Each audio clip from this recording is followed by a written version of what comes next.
pour finir avec l'ultra cycling, du cyclisme pratiqué sans interruption sur des distances vertigineuses. Rencontre avec Valerio Zamboni, multiple vainqueur de la Coupe du Monde de cette discipline extrême. Un reportage d'Anthony Micou. Il ne s'arrête jamais. Après avoir rallié l'an passé Saint-Marin depuis Monaco, 585 km en 27 heures, Valerio Zamboni a eu pour destination un autre micro-état en ce mois d'octobre, la principauté d'Andorre. Départ au petit matin de la place du Palais Princier, un parcours de 673 km l'attend avec 7500 mètres de dénivelé.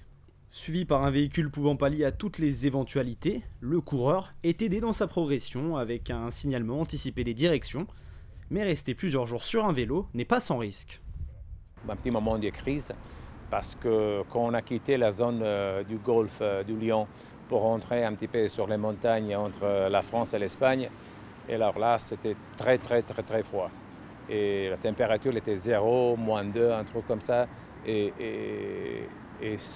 de temps en temps, je devais rentrer en voiture pour m'échauffer parce que sinon c'était impossible de rester dehors plus de 45 minutes, 50 minutes. Seulement 30 minutes de pause au total et le marathonien arrive à Andorre, après avoir pédalé pendant 33 heures à plus de 20 km/h de moyenne. Mission accomplie.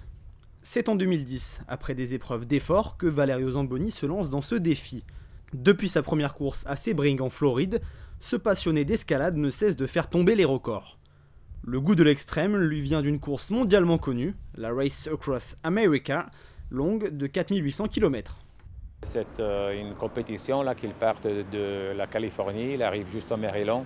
Ça fait 5000 km qu'il faut faire dans un temps maximum de 12 jours. Valerio Zamboni est aux commandes de la société NewJet, qui représente en principauté la marque d'aviation d'affaires Bombardier.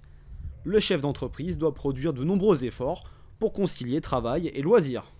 C'est pas évident. Alors là, qu'est-ce que j'ai fait? C'est de commencer les matins très tôt, vers 5 heures, normalement. Comme ça, je peux rentrer vers 9h30 et après, moi, dédié aux affaires. Après s'être fracturé le bassin, le grimpeur a pu compter sur le soutien de sa femme Alessandra pour revenir à un excellent niveau de performance. S'il n'y avait pas ma femme, je ne pouvais pas le faire.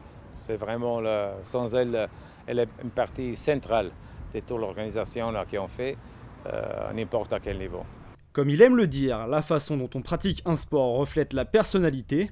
À 62 ans, Valerio Zamboni a choisi de tout vivre à fond.